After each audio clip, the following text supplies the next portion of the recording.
Hello again. Welcome to another edition of Media Watch. I'm your co-host, Eric Tate. I'm Bob Anthony. Good to see you, Eric. Hey, Bob. Here we are once more into the breach, and we're in Zoom mode, and we'll send it to Manhattan Neighborhood Network, and it'll air next Monday. We're doing a pre-tape the Wednesday before Monday airing. So let's just jump right in. You talked to me about uh, a story that you just saw that just blew your mind away. What was that?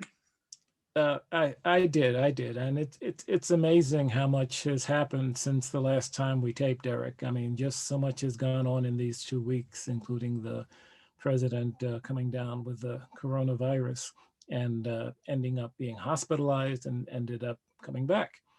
But and you and I have discussed how much he's mishandled the entire pandemic. And then I turned to Twitter and see that Trump has particularly called out one New York Post columnist to congratulate her on a story that she wrote, a person named Miranda Devine. And the headline of the New York Post opinion, Coronavirus battle shows the bravery of President Trump. The I, bravery of President Trump. Okay, tell me more. and of course I straightened right up like, what the devil? I mean, how far afield from reality is this person? And the lead is President Trump is not a basement guy. Sure, he could have done a Joe Biden and hidden in the White House for the last 5 months, a president under quarantine, cowering from the Chinese virus. Yeah, she goes there and she uses that term in her opinion article. The symbolism would have been disastrous, but uh, it, she goes on to laud his efforts as if he's put America on the correct road What was to the key solving this line pandemic. in there? I'm sorry. Yeah, she had a key line in there about how he's Yes, handling it. What was her key line? yes. She's quoting the president, and he says, "I am the president of the United States. I can't lock myself in a room. I had to confront it so that so the American people stopped being afraid of it, so we could deal with it responsibly." And it would be really cool if he would start dealing with this responsibly. I mean, it's as far removed from responsible government as you can possibly get. This is the guy, correct me if I'm wrong, when he barely got to the hospital, they're doctoring him in with all kinds of first time combinations, cocktails, because stuff that only given the people who are near death's door suffering from coronavirus, they're pumping into him. And before they even get him half full with that stuff, he decides he's going to go back out, jump in a motorcade, get into a vehicle with Secret Service agents, people. He is totally positive, and they got to get in this car, drive him wherever, and interact with him, and just so he can take a little spin around the block or around the compound or wherever Walter Reed is to wave to his supporters before they take him back into the hospital. That's how you responsibly handle the coronavirus situation. I mean, it just knocked me out of my chair when I heard that he had taken that trip around the hospital. Look at all of the work you take any other COVID patient, and hospitals do their best to isolate the patient, make sure the patient doesn't spread, make sure the patient gets the best possible care. And this guy just wanted to go out for a campaign swing around the hospital while he was fully loaded down with this virus and a spreader. And you're right, the poor people from the Secret Service had to ride in the car with him, which is, if you saw the pictures, they were wearing partial hazmat type wear. Uh, it just Right. blew my mind. I mean, it just Has out of hand. hazmat suits semi just so this fool can take a ride around the compound. I call it the compound because basically he did a little circular swing just to wave and say, oh, it's me. I'm your quote, fearless leader. That's supposed to prove he's their fearless leader. Right. That sends such a ridiculous message at a time like this. I mean, Yeah, it's just the opposite of what you should be saying. If his supporters will be his supporters without him going out to wave at the people in the street. It was as dumb a little show. It's as dumb a show as I've ever seen. I'll just flat out say that. the fact that he and his people are so often willing to expose other people to coming down with this virus. I don't even want to get into what, and other people have already talked about what's happening to the people who have to work in that White House with all those people walking around without masks, all talking, coughing, doing whatever the hell they're doing, but not wearing protective gear. They're, who was it? Some of the military attaches who attached to their staff have come down with it. At least 20 to 23 White House personnel who work in the West Wing and that part of the executive branch have come down with this virus just because these people do not practice safe practices. But you know what? I hate to say karma is karma, but I kept wondering what took them so long to come down with this goddamn virus, because they have been flaunting any CDC guidelines and automatically tell people, you can wear a mask if you feel like it. Don't worry about any CDC guidelines. So but let me get off my soapbox. Let's Okay. segue from his stupidity about putting other people in jeopardy to the story that we really think is a leading headline story we want to talk about. That's the Yeah. whole story. A little positive, well, not positivity, but at least really good journalism. Go ahead. Yeah. The Guardian is running a series that they've entitled "Lost on the Front Lines." I believe that's the actual title. You can correct me if I'm wrong, Bob. But the bottom line is, it's actually "Lost on the Front Line," and their series is really talking about the high number of frontline medical workers who have died from COVID-19. And I don't know if you have that story in front of you, if we want to jump off with that story about the Texas doctor.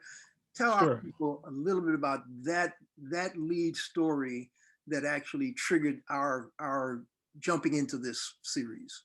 Right, and the Guardian, based in the UK, but they have this excellent American edition, which by and large covers this country better than a lot of the A lot of papers our own journalists. based here.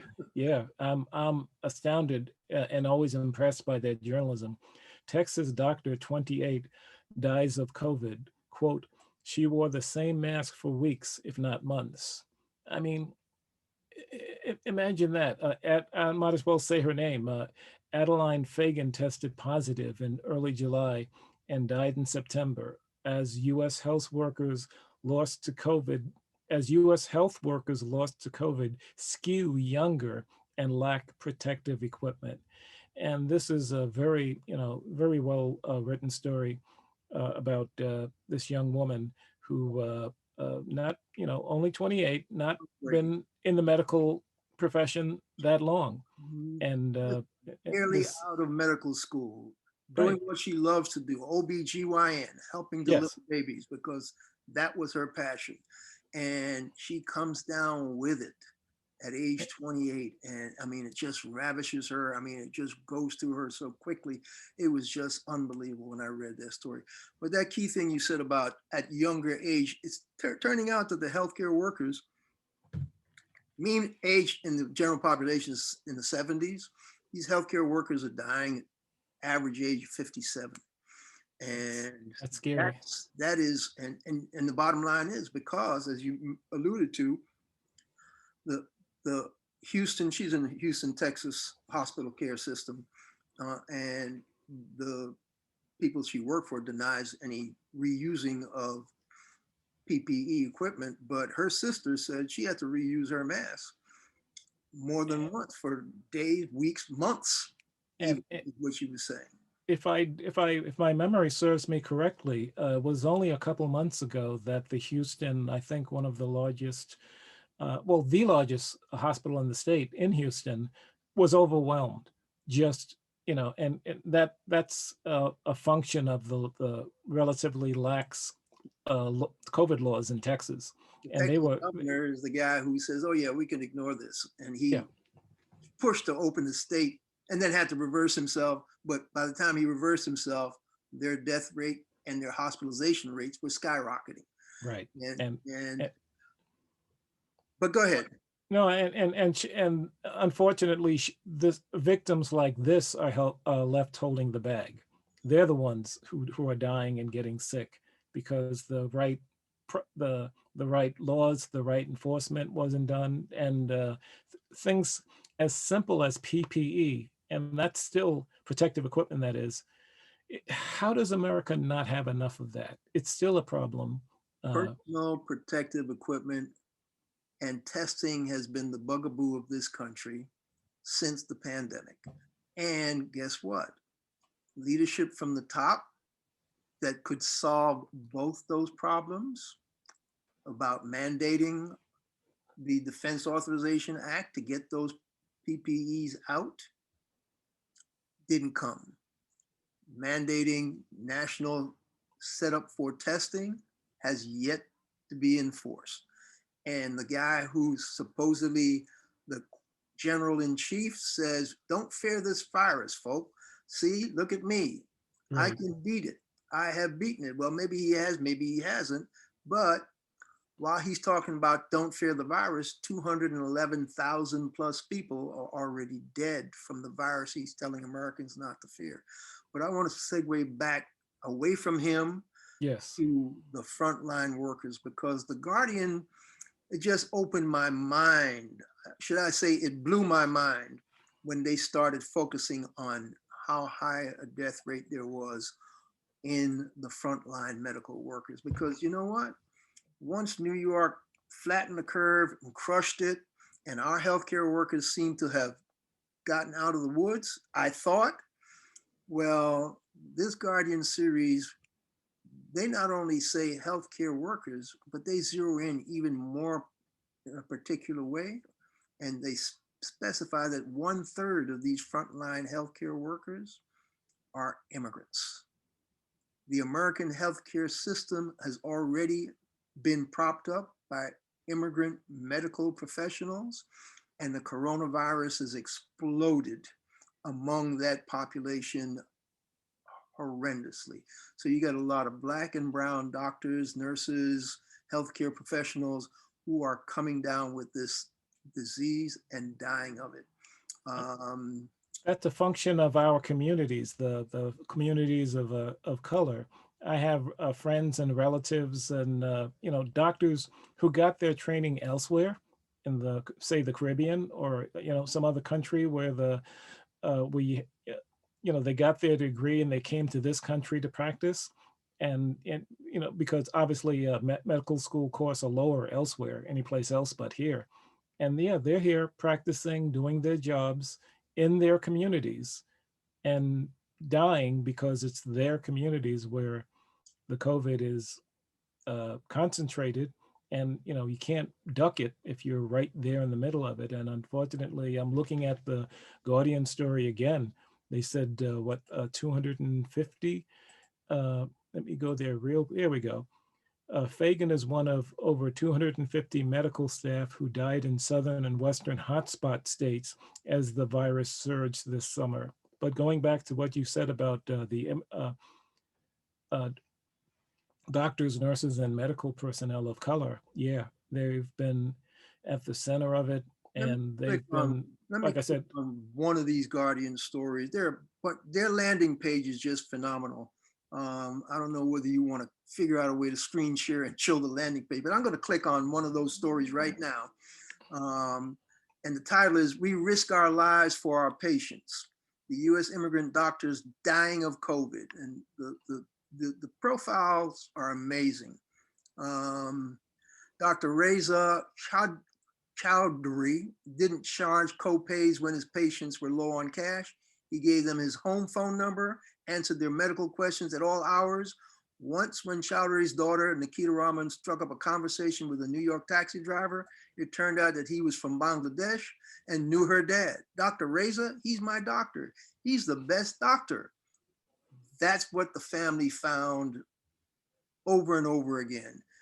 And he was, I believe, 70 years old and he died. He was from Bangladesh. And while you look that up, I'll make the attempt to share my screen. I think I might be able to pull this up really quickly. Let's see if this works.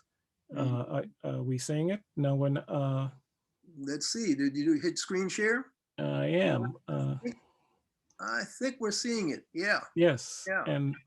And those are some of the links you've been clicking on, right? I mean, this is basically the landing page, and it's full of these stories. There's the Texas doctor I was just speaking about. That's right. If I click on it, there we go. The Texas doctor, and beautiful young lady, and just a victim of the system and the process. Go back to that landing page. Go back to that landing. Sure. I'll do it quickly. Here we go. Yeah. Look at that headline. Over 1,000 U.S. health workers died of COVID-19. It's in my upper right-hand corner. Yeah, I'll bring it. No, I'll bring it back. I was trying to get to the charts, but it's loading too slow. So here we go. Over 1,000 U.S. health workers died of COVID-19. Many were immigrants and minorities. Under that, we risk our lives. Lift that one for me. And we risk our lives for our patients. Slide it up just a little bit, Bob. Okay. The U.S. immigrant doctors dying of COVID. We clicked on that story. Oh, this one. Okay, I see. We risk our lives for our patient. This one. Let me see if here we go. We risk our lives for our patients. Here we go. If you go down, you see this one, the picture actually is a young man, artist Jorge Rodriguez holds up a photo of Dr. I'll try to center that. Edelfonso Deku while painting a mural in Queens, New York. Dr. Deku, an immigrant doctor, died of COVID-19, okay? And I believe he was from the Dominican Republic. So let me scroll up this. There we go. Now we have the full story. Danielle Renwick wrote this particular story on the 26th. She mentioned Dr. Reza Chowdhury. Yes. Chowdhury was practicing in the Bronx. I believe Rodriguez painted Deku, and Deku was practicing in Washington Heights. And these are all Hispanic centers. Dominican Republic immigrants come into Washington Heights and Lower Washington Heights. A lot of Bangladesh and South Asian immigrants end up in Queens. A number of Haitians end up in Brooklyn. It's interesting that we've flattened the curve here in New York, and yet the lead story, one of the lead stories, all these immigrant New York. And you know why? Because at the height of our pandemic back in March, these doctors were going into their communities, probably not knowing how virulent this stuff was, probably not wearing PPE protective gear, and were getting infected. And so they were coming down with this in March, and they were passing in April. Things like these storylines, we just have not been keeping on top of this. So now Texas is having its peak, and guess what? 28-year-old OBGYN folks are coming down with it and dying. And she's not black and brown. She's as white as the driven snow, as you can tell by this picture, okay? So the virus knows no color. It has no age restriction. And the guy in the White House who says, oh yeah, we know old people are dying of it, so we don't have to worry about it. Open up the schools. Yeah, right. Yes. Tell that to this 28-year-old. It's a tragedy, no matter who you are, no matter what ethnicity, what religion. It's just an astonishing tragedy. And I'll bring it back to us. I'll stop sharing. Yeah, you can kill that screen. We can go back, because since we're talking about immigrant doctors, we might as well stay on this immigration topic just because there's so many stories that have not been covered as well as they could have been. Um, there, one of the stories that I meant to research but didn't get a chance was, you may recall some of it, or you might be able to even call it up while I give the background. But last week, when all the stuff was hitting the fan, there was a story that was being talked about that somewhere in ICE and immigration quarters, women who were being held were being given unwanted hysterectomies by a particular physician. Uh, Not sure whether it was in a Texas facility or whether it was in some other facility in the South. But these women were actually, there was a headline about the harvesting ovaries. That was the headline. This particular doctor was charged by the women of harvesting their ovaries against their will by performing hysterectomies. And this was all part of the immigration ICE crackdown of women and people trying to seek asylum on our southern borders. I think I found a BBC story. ICE whistleblower. Nurse alleges hysterectomies on immigrant women in U.S. A complaint against a migrant detention center in the U.S. alleging medical neglect and a lack of virus safety measures. And it was the private, and there you go again, the private Irwin County Detention Center in Georgia. We've talked about these private detention centers before. And yes, it was in Georgia, and a Black nurse became the whistleblower because she just got fed up with the fact that these women were crying to her about having operations they knew nothing about when they went in for their interviews with this particular gynecologist, whatever he was. Yes. What does it say his specialty was? Well, the whistleblower was a nurse identified as Dawn Wooten, Wooten, and the doctor that they accused. I'm looking down. Let's see, the Department of Homeland Security.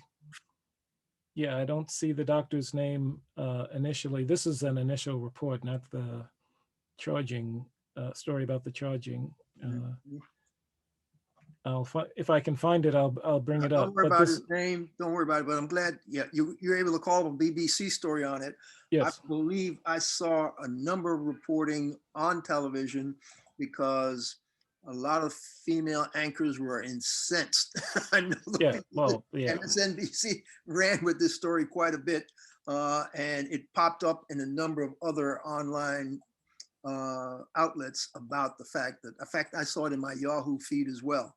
But that's another immigration story that almost got swept under the rug because all this other stuff began breaking all around it. Trump's taxes and a whole bunch of other crazy nonsense. But and just to keep us on time, we have about 5 minutes. Oh, okay. Well, we've been talking serious. We have such a list in front of both of us, knowing that we can't get to all of them. But immigration, yes, we might as well stay on immigration just because it is an overlooked issue, especially right now at this moment. And a lot of these stories they get a headline and then they don't get a follow-up. What is it? The H-1B visa program, where you can apply to come to this country because you're highly qualified and skilled in certain fields. Some of it's medical, some of it is high tech.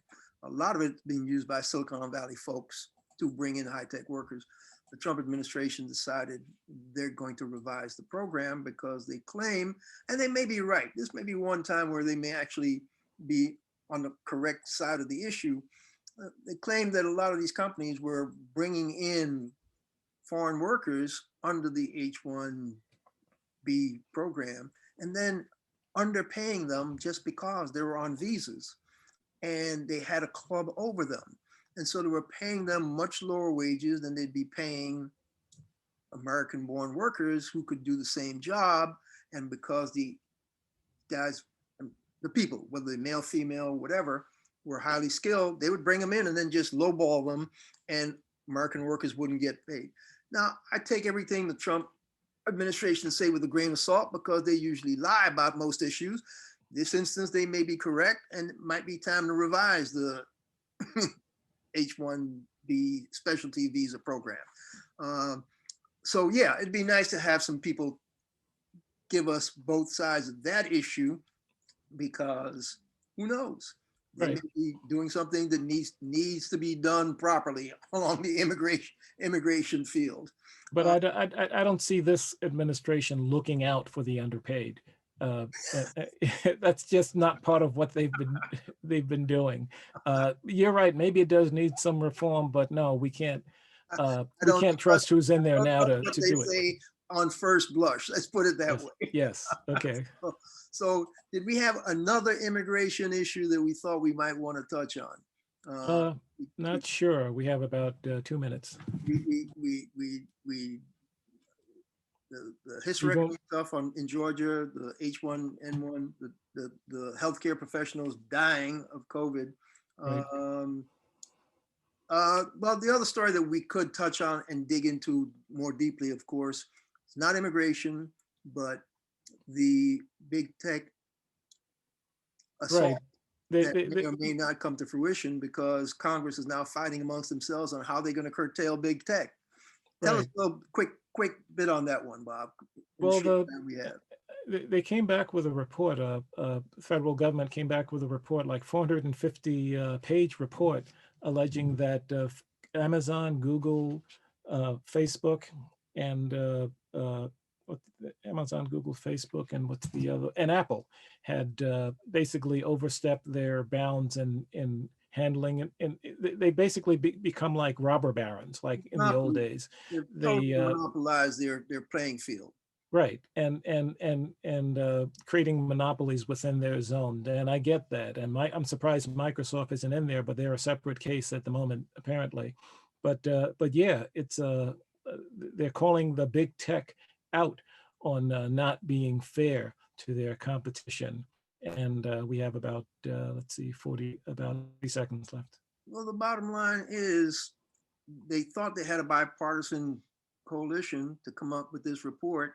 And then Jim Jordan of Ohio became the ranking Republican on that committee, and he's just thrown a torpedo, monkey wrench, whatever you want to call it, into the report. And so now there's a third way report that the Republicans have come out with, and Jordan is telling his people, don't sign on to the Democratic report about let's dig into big tech. So I guess that's about it. We're out of time. Yes. Folks, this has been Media Watch. I'm Eric Tait. I'm Bob Anthony. You can follow us on Twitter and YouTube at Media Watch EVT. We'll catch you the next time. Stay safe.